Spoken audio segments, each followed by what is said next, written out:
Hey, this is Chantal Gerardy from Online Business Marketing, and today we're going to be talking about the psychology of social media engagement. Why do people like, comment, and share, and how do we get them to? So that's what we're doing today. And as anybody who's managing marketing, it's something that we're constantly chasing. We're chasing engagement. However, I always like to say that. Uh, don't worry if you're not getting engagement because people potentially are still being engaged over here. And I think it's really important that we don't allow our egos to take over and allow our egos to go, oh, there's only this many likes or comments or shares. But firstly, are they the right likes, comments, or shares? Because we don't want the wrong ones coming through. I mean, what's the point? And then the second part of that is that how we actually monitor results from social media is our growth and our leads and our conversions. It's not just about, who's liking, commenting, or sharing. It really is looking at the end game and going, is it actually working overall? Are we getting more customers? Are we making more sales? I mean, that's what it's really all about. So we're going to talk about the psychology today about, how do we actually get people to react? I thought I'd start with a little story that some of you may not know about, but who remembers the days in Facebook when Facebook first came out and it just had the like? It just had the thumbs up and there was no other emojis, right? Just the thumbs up. And then people would like engage because it was like thumb up, thumb up, thumb up, thumb up. And then what happened was people stopped engaging. So Facebook started to create emojis. So whenever like a platform does something, they don't do it because they want to play with you. Like Facebook doesn't go, oh, cute, I'm just going to give you a couple of emojis here so you can have a bit of fun online. They do it because they really need your feedback. Because when they get feedback and they get people interacting and doing things, it actually affects it affects the algorithm, which basically is them reading what you're interested in so they know what to put more in front of you, if that makes sense. And in our next session next week, we will be talking about algorithms and hashtags. So this one feeds onto the next one, which is kind of cool. So engagement obviously does boost visibility, and because as somebody like comments and shares and does stuff that it puts it in front of more of your audience, and it's kind of like a rash, it starts to spread and it gets more engagement, which is great. But I think it's important to note as well that it is also training the platform in who your clients are and what you're interested in, and it will start to connect you, and the organic algorithm will actually be strengthened. And as I said, we will talk about that in the next one. But I also do want you to realize that even if people aren't engaging all the time, because people have started to slow in their engagement. I mean, who sits here and engages on every post? I know I don't. We just scroll. We don't really engage all the time. But if the post is written well, it will engage you here and it will provoke people to take action down the line, which is super, super important. So spoiler alert that even posts with 0 comments might still be doing their job. So why does engagement matter even if it's invisible? So if it's not actual, likes, comments, shares, or I care, or angry face, or wow, or a comment, even if you're not getting any of that, why does it actually matter? And at the end of the day, it's about building connection, and it's about relevance, and it's about trust. Connection, relevance, trust. If you want to tattoo something to your social media forehead, those are the absolute key words, because if you're not connecting and if it's not relevant to the person and if it's not building trust, it won't cut through. And they're absolutely critical in the buyer's journey. Okay. So remember, the buyer has a journey. They have to see you. They've got to get interested in you. They've got to build their know, like, and trust. They've got to have some convinces. They've then got to make a decision. They've then got to take the next step, which might be to inquire or download a lead magnet. Then they've got to go stalk you, read some of your testimonials. People don't just go on and go, click buy. If it was that easy, we'd all be rich. So people often consume content silently. They may read it. They may even just think about it, or they may even screenshot it. I mean, the amount of times, especially if you're a Samsung user, I notice Samsung users do a lot of screenshotting and sharing, as opposed to Apple users who tend to, download the image and share it. But you don't know that people are doing that, right? You've got no idea. That's not going to be on your insights. So you don't actually know that it's happening. So it's important for you to know that sometimes engagement may be invisible, and it doesn't mean it's not working. So at the end of the day, we want to build your brand familiarity and we want to prime your audience for future action. We want to get them to take that next step in the buyer's journey, whether or not that's subscribing, booking, downloading a lead magnet, going to the website, whatever that next step may be.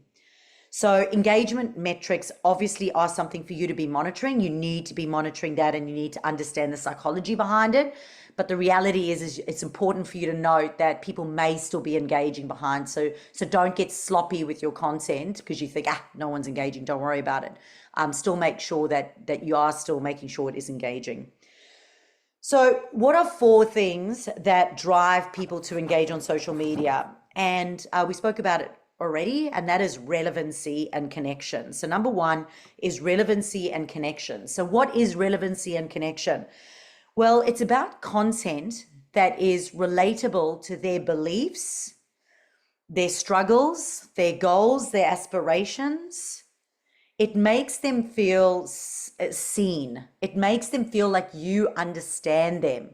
So that is why it is absolutely important that you understand who that ideal customer is. And this is important too, and that is why POV content can work really well as well. So you would have seen POV content on Instagram, POV, point of view, can work really well because it engages your audience and makes them feel like they're part of the process, they're part of it. So an example for a service provider might be a day in the life of, and it's just it's an honest thing of a day in the life of. Okay, and it could be you or it could be your ideal customer. A fashion brand, so an e-commerce business like a fashion brand, could be posting real customer try-ons. So instead of them always just having, models posting in their gear, they could have real people in their shop and be posting content of real people in their shop with, average bodies, not supermodel bodies, wearing their items. So number 2 is community and belonging. Now this one over here can be often overlooked, and I feel like this is really an important one because comments and replies are an act of belonging. So you want to make them feel like you belong together, that you're a community, that you're a tribe.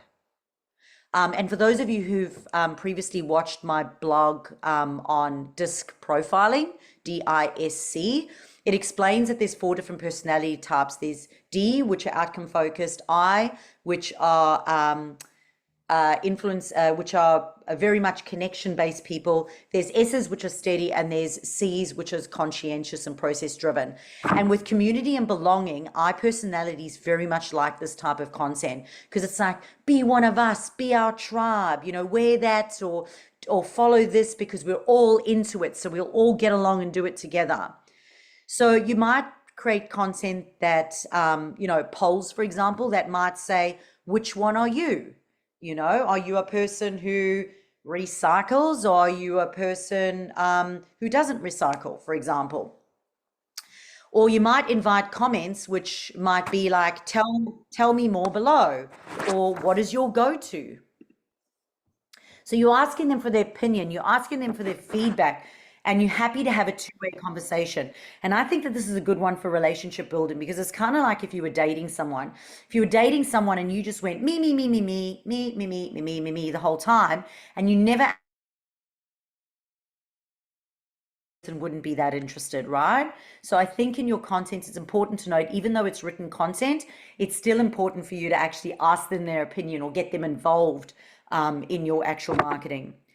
So number 3 is curiosity and surprise. So the brain loves novelty, and because there's so much online all the time, it can get a little bit boring and a bit dull. So sometimes we have to be a little bit like shocking or surprising or curious or maybe humorous in order to, spike some interest and keep people interested.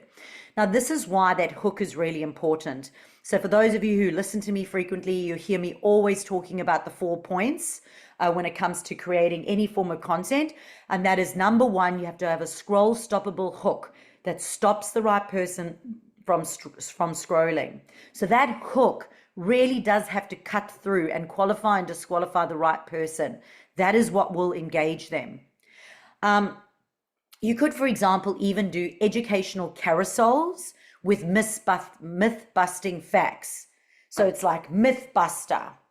This isn't true. And then you swipe for the next one. This isn't true. Swipe for the next one. This isn't true. So we're playing on like that, like, oh, what is it? Let me have a look at the next one. Number 4 is status signaling. So people love to share content that makes them look smart, kind, funny, or inspirational. Think about, over the last week, what content did you share on social media?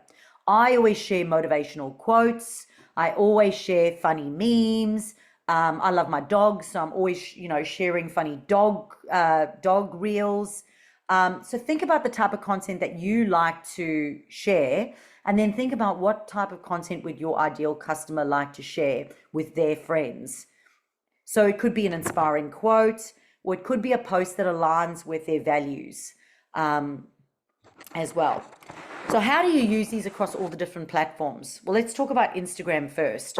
So Instagram Reels is all about fast hooks and trending sounds. So this is where you might be looking for, your remix, your templates, your trending sounds. But again, we never ever forget about that fast hook. In fact, fast hooks can apply to every single one of these that I'm about to talk about. And then adding the captions as well for accessibility. So number 2 is stories. So in stories, you could use polls, you can use countdowns. I'm a big fan of arrows. So whenever you put a link, like say, for example, like E.A.T.S at the moment, they've got an event this week coming up, and they want people to register. If you use the little registration link, I always like to have a little arrow. I always choose an arrow that points to it inside the story, that points to the link, and it says click here, or learn more here. Or so I like to do that in stories because that's engaging. It gets people to pay attention to it, or click the button. Or for example, you could even ask questions, or you could even ask someone to DM or PM or reply back to you in stories. In carousels, you could do something like swipe to learn. So because swipe to learn content works really well. So you could have, 3 tips, and they've actually got a swipe for the 3 tips. I am going to say this though, it is incredibly important that even with carousel posts on Instagram, you don't want too many words on the actual image. You can still, on the actual content, when you write the description, you can still quite easily put all the, evoke curiosity and put the tips in there. But when it comes to the images, you really want to make sure that the images cut through and are kind of like, again, like a hook.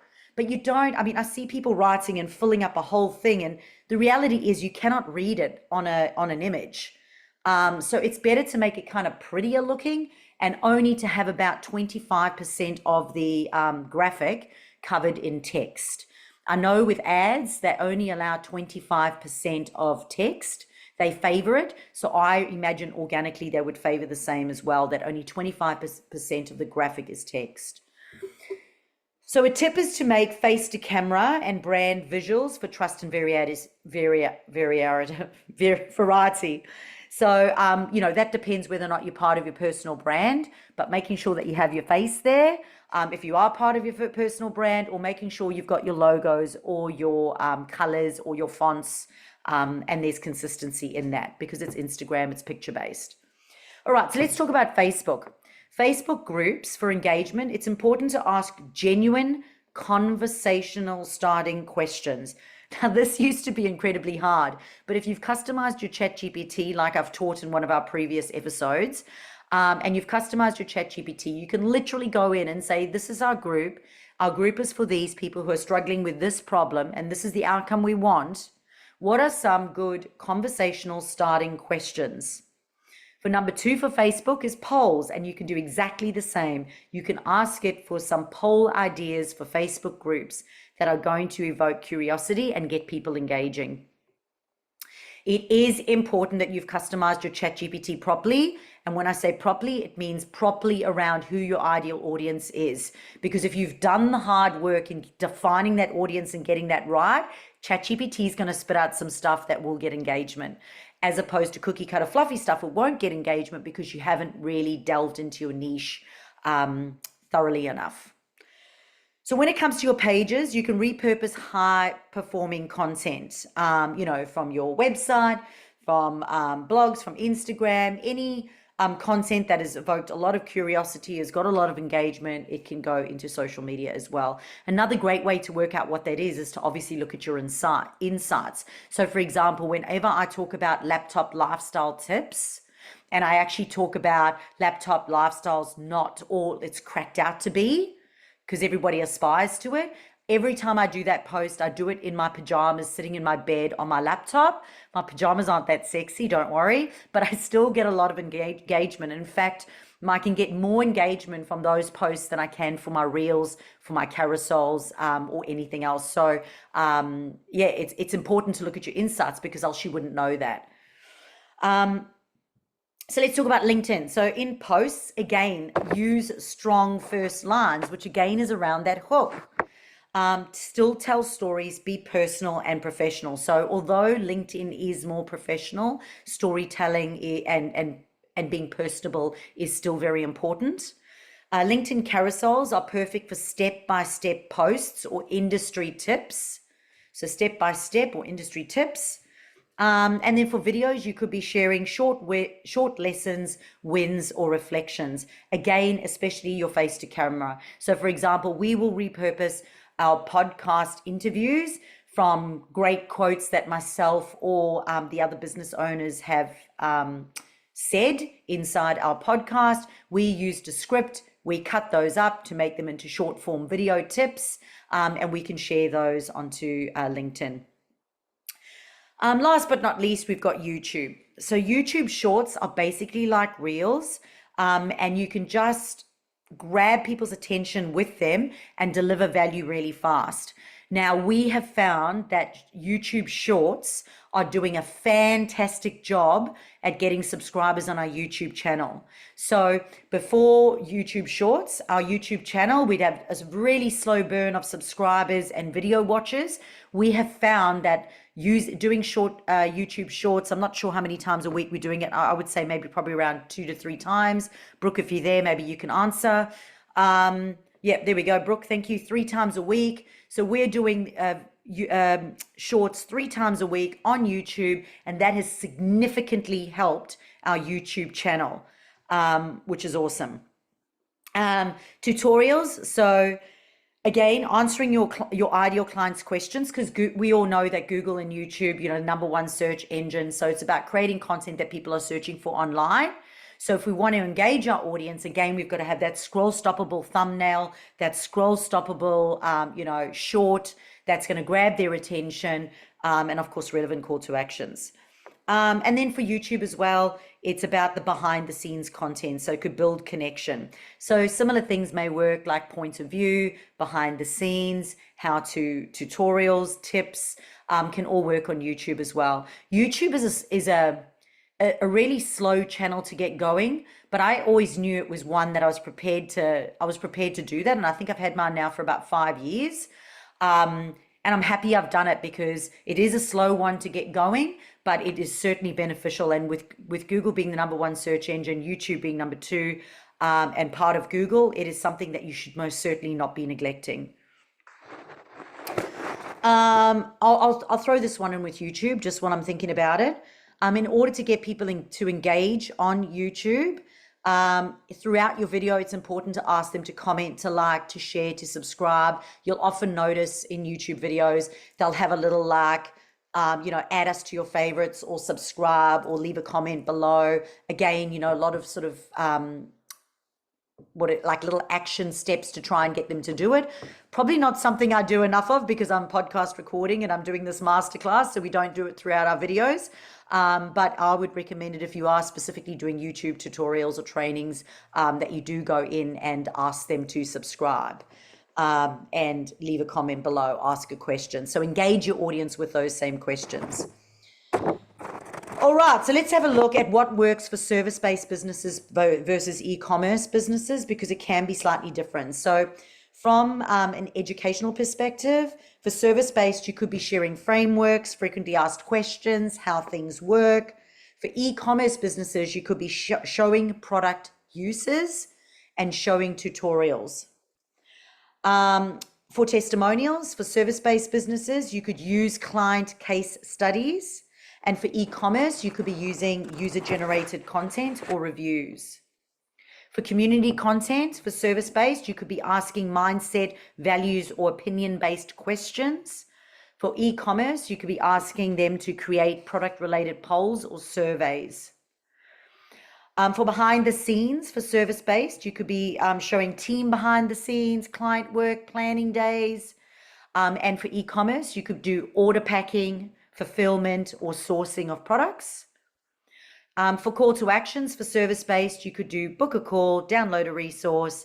And for e-commerce, you could do shop now, get a discount, join the wait list. So just some examples there that I wanted to give you to get people to take action. So how to come up with a content that sparks engagement. We're going to use the E.A.T.S method, so E.A.T.S. So E stands for educate, share industry knowledge, how-tos or tips. A is for aspire, post motivational or empowering messages. T is for tell stories, your story, your client's story, origin stories, business backstories, your why. The last S is for start conversations. So ask questions, get feedback, spark opinions. So how do you create thought-provoking questions that spark real engagement? I think the most important thing for you to do is to put on the hat of your audience, okay? Or put on the shoes of your audience and go, who am I and what triggers me? What emotions will trigger me? What reflections will trigger me? What opinions am I interested in? And when we create thought-provoking questions, we do not want a yes or no. I don't know if any of you remember, but for me, in English, they always said, ask open-ended questions. So ask a question that isn't just a yes or a no. They're almost compelled to give a long-winded answer. So identify what their core challenges, what their core beliefs are, or what the audience desires, and then think about what's going to stop them from scrolling, because we're all busy. So it has to be scroll stoppable. So a strong question can often invite storytelling, can tap into personal experiences or challenges assumptions. So asking questions can be a great way to do that. So the process is, number one, define your audience's current mindset. So what is their mindset right now? Okay. So if we say like, I am stressed and overwhelmed, what is my actual mindset? Okay, because stress and overwhelm is a feeling, but it's not a mindset. What is the actual mindset? What is behind the stress and the overwhelm? Behind the stress could be, I actually don't know what to do. I don't actually have a plan. Stress might be, I've tried everything and nothing's working. So it's about the practical elements behind it rather than just saying, are you stressed and overwhelmed? It's like, is your marketing keeping you up at night because you don't know what to do to get a result? It's about finding the practical things that are actually going to like get them in the heart and move them and go, oh, yes. Are you stressed and overwhelmed? Yeah, I'm stressed and overwhelmed. I'm stressed and overwhelmed every day. But when you say something along the lines of, like, what is like, are you fearful of where your next sale is coming from? Is that causing the stress? You can see how that's something that's more relevant. It's more thought-provoking to them. And if we understand what their core challenges are, their beliefs are, and what their overall desire is, then we can start using that language in our marketing, which will get them to stop scrolling, start thinking, which is what we want. Okay, the whole engagement part is to get them thinking, to be thought-provoking. So number one is, what is the actual mindset? Number two is, what is the emotion you're trying to evoke? So you're trying to evoke anger, fear, sadness, grief, confusion. What is the actual emotion? Remember that connection is such an important part of marketing. So we don't know who our ideal client is and we don't know what the emotion is we're going to evoke. We can't use that language. So I often say to people when they write their posts, write your post, go back, check. Is it got a hook that's going to stop the right person from scrolling? Is there connection, which means have I identified their mindset and I'm using emotional words? I'm a D personality type. I'm actually very outcome focused. So I have a tendency to write from a very outcome focused perspective. So I have to write and I've got to go back and I've got to make sure that I put connection in, connection words all the time, because without connection, you're not going to cut through. And then you're going to choose a question. Okay. So what's one thing you wish, or have you ever struggled with? What's your unpopular opinion about? And you just want to ask some questions around, what keeps you up at night as a business owner? What's stressing you out about growing your business? You've grown your business and then you've brought on more team, and you've grown your business and you've brought on more team, but you're still unhappy and you're still miserable. So why do you think that is?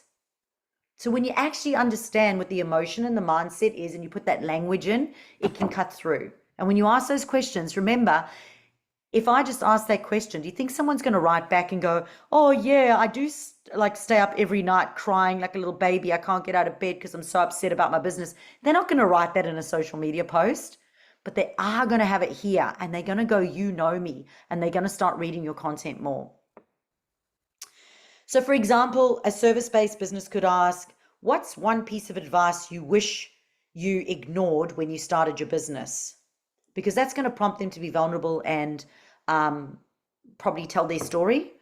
And an e-commerce brand might ask, what color instantly boosts your mood, the pink or the purple? And that again is just going to tap into the emotion and is going to encourage fun and engagement. So for example, someone like Donna, who has, they've got these plastic-free drink bottles. She might go, do you want pink? Do you want purple? Like, what's your favorite color that boosts your emotion? If you say, what's your favorite color? Or if you go, what color instantly boosts your emotion? Which one do you think will give you the more engagement? The one will get more engagement, the one that says instantly boosts your emotion. So as soon as you start using more emotive language, you'll have more bounce back. Hold on, I'll show you my bottle. There you go. Shameless self-plug for Donna. That's my bottle. It boosts my emotion. I straight away messaged her and said, have you got another color? Because I wanted another color. And I do have another color here. I've got a tie-dye one, which is pretty cool. So I'm definitely going to give you more feedback about the color and boosting my emotion than just, what's your favorite color. So you want to tailor your questions and you're going to tailor your questions about things that your audience cares about, because if they do not care a shit about it, they're not going to comment on it. And just remember, they may not comment on it, especially if it's personal stuff. I work with a lot of purpose-led businesses in the coaching space, in the health and wellness space. And do you think someone's going to go, yes, I am depressed and suffer from anxiety, and they're going to post that publicly on social media? No, they're not. So you have to consider what type of questions can you post that they will actually publicly respond to. But I would say most certainly still create those questions that are going to get them here. Might not get them here, but it'll get them here. All right, cool. So POV content, that's trending at the moment, right? So we have to talk about POV content, point of view content, the scroll stopping strategy you should be using.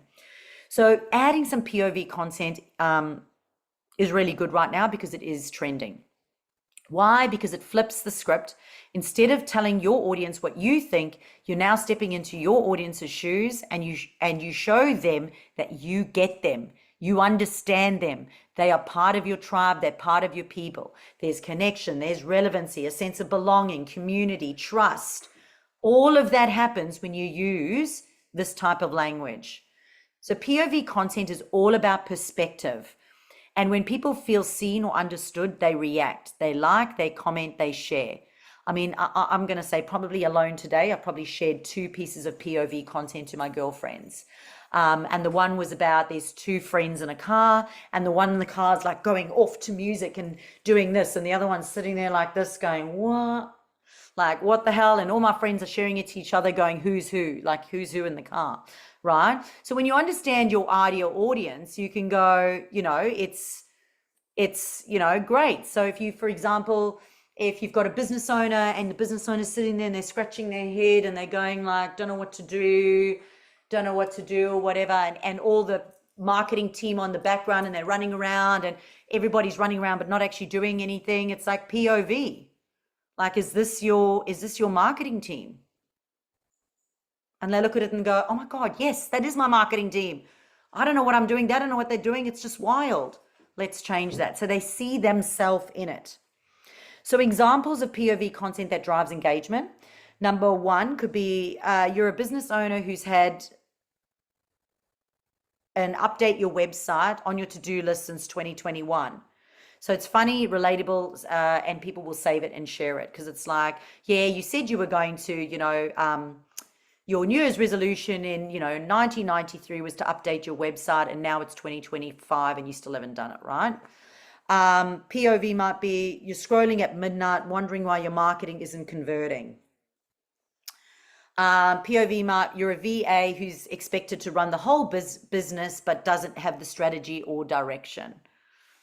So you could be running around after a business owner. You could have a VA running around after the business owner, and the business owner doesn't know where they're going. They're just running in circles.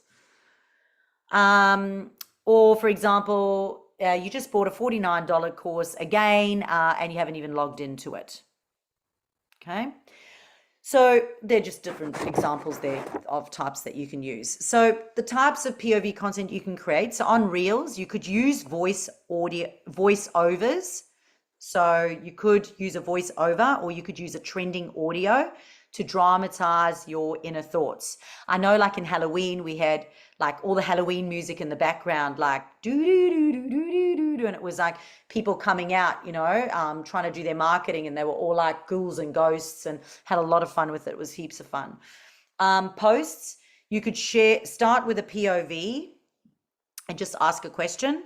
Carousels, you could frame each slide from the audience's perspective, then offer a solution. So no marketing plan, no marketing strategy, no marketing team, no results. You need to work with us, something like that. Stories, I'm just using me as an example, obviously, in that case. Stories, you could use text overlays with behind the scene moments that your audience can relate to. So POV content is really powerful because it validates your audience thoughts while positioning your product or service as the solution. It's relatable with a strategy and good for engagement. And if you notice, there is always a POV on the actual graphic or on the content. So it's important that you put that on there. Don't leave that out, and use that when you're writing it in the description as well, so the algorithm can pick it up. All right, so the next one we're going to talk about, which is super important, is user-generated content. So user-generated content is one of the most powerful ways to drive engagement. And it's about getting your audience to create content for you, right? So it flips the focus from you to your audience. And to make it work, you really need to have this 4-step process. So number one, you need to decide what type of user-generated content you're trying to get them to do. So for example, it could be testimonials, it could be product shots, it could be transformational stories, it could be how I use this content, it could be unboxing. You've just got to decide on what it is that you're going to encourage them to do. So for example, if you ran a competition and you said, look, leave a testimonial, with a picture of you using the product and sharing, how you use the product, you're now getting content that you can repurpose and share. The audience is engaging and they're sharing it and creating it for you, which is really cool. And you can give away something for that, which is kind of cool. So number two, you want to make it easy for people to contribute. So you've got to be really clear on what you want them to do. So you might say, tag us to be featured and put your handle in there, because sometimes people can't find your handle. You might say we have a brand hashtag. So give them the brand hashtag and say, use this hashtag, so that we can find your content, because you've got to find the content. So how are you going to do that? They've got to obviously, tag you or hashtag in order for you to be able to find it. But you've got to make it perfectly clear, and consider even pinning it to the top of your profile so that people can find what they've got to do quite easily. Number 3 is incentivize participation. So for example, you could shout people out, you could do a giveaway or exclusive perks. Some people just like to do it for the sake of doing it, but you could also incentivize. So shout outs, for example, can work quite well, especially in service-based businesses. Some people like it. So for example, I'm about to go to the Philippines. When I go to the Philippines, I've got to I'm busy asking for donations right now for the Filipino school kids. And what I've said is all the business owners that contribute will get a shout out. And some people will donate because they want the shout out, and that's fine. Others will donate anyway, but they don't want the shout out. Whatever they want, sometimes incentivizing that can still get that help. And then number 4 is systemize it. So you've got to make sure that whatever you decide to do, you follow through with. If you're running a competition, that's going to be your focus for the whole month. You've got to make sure that you go out and maximize the visibility, across social media and your email list, with clear instructions on what it is you want them to do, and make sure that if you've promised them something like a prize at the end, that you go ahead and do it. But also to monitor it along the way, because you want to make sure that the content that those people are creating is actually usable and you can use.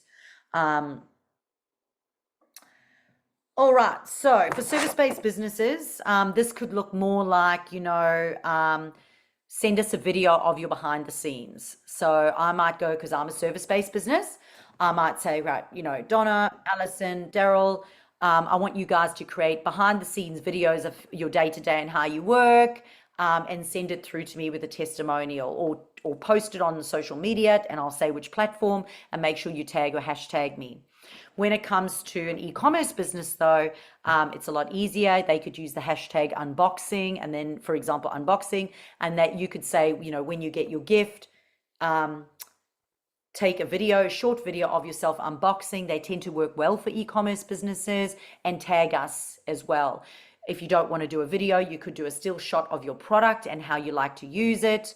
And post it on your social media platform. Just remember, with unboxing, you need the unboxing instructions to be on the outside of the box, or else they've already boxed it.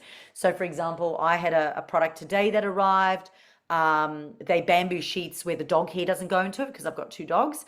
And they had a slip inside, which was like posted on social media and unboxing on social media. And I'm like, I've already unboxed it. I've done it. So I was like, they really should have like a sticker on the outside and go like, unboxing, you win a prize, do this, and grab people beforehand. Okay, so what are your next steps? So whether or not you're managing your own content, or whether or not a VA is doing it, you want to make sure that you got the right engagement strategy, and it's not just vanity metrics. You can start with auditing your top performing posts, and then have a look at what did people like, what did they comment, what did they share, what demographic was it, what day or time was it, what type of content it was, and just pay attention to what has previously worked. Okay. And then number 2 is you want to identify 3 to 5 themes that connect with your audience. So what is it? So for me in my pajamas, talking about how freedom lifestyle is just all a myth, and how hard it actually is, because I'm playing on the negative of it, because everyone goes, laptop lifestyle, freedom lifestyle. And I'm like, actually, it's freaking hard. There's so much shit that has to happen behind the scenes. Like, it's exhausting. Like, this is the reality behind it. And when I wear my pajamas and I do it, people love it. It's content that does exceptionally well. It doesn't matter what time or day I do it in. So that's going to be a theme where I'm going to be talking about that, because it seems to do well. And you've got to constantly be monitoring this and go, what seems to be working, what seems to, be cutting through. And then you've got to plan content formats that match the platform. So it's got to be relevant to the platform, but it's also got to be relevant to the ideal client on that platform. So if it's Instagram Reels, they work a little bit different to Facebook Reels. Stories work a little bit different, carousels work different. So you just want to make sure that you're respecting the platform, you're respecting the audience that's on there when you are engaging. And again, Facebook groups is another great way to do that. And then just tracking those results. So just making sure that you're having a look at what type of content people are saving, commenting, sharing, and conversing on. I said this today and it's actually good. And Brian, you could probably create this for us because you know I love my trackers and my frameworks. But I think it's going to be called a tactic tracker. And it's like if a tactic works, I think we should write the tactic down and go, you know, pajamas works really well. And we need to have like a tactic tracker because sometimes we go, my God, I don't know what's working or what working. We can literally go back to the tactic tracker and go, there's our, you know, our Bible of what has worked previously. All right, cool. So that's it for those of you watching on YouTube today. If you haven't already, please make sure that you subscribe and also turn on your notifications to hear when the next one's coming up. If you'd like the written format, jump onto the website onlinebusinessmarketing.com.au and go to free resources. Please make sure you also check out our podcast, which is called the Meaningful Marketing Podcast. But for our live audience, we're now going to go into a Q&A and discuss more about what's working, not working, and what they can do to improve.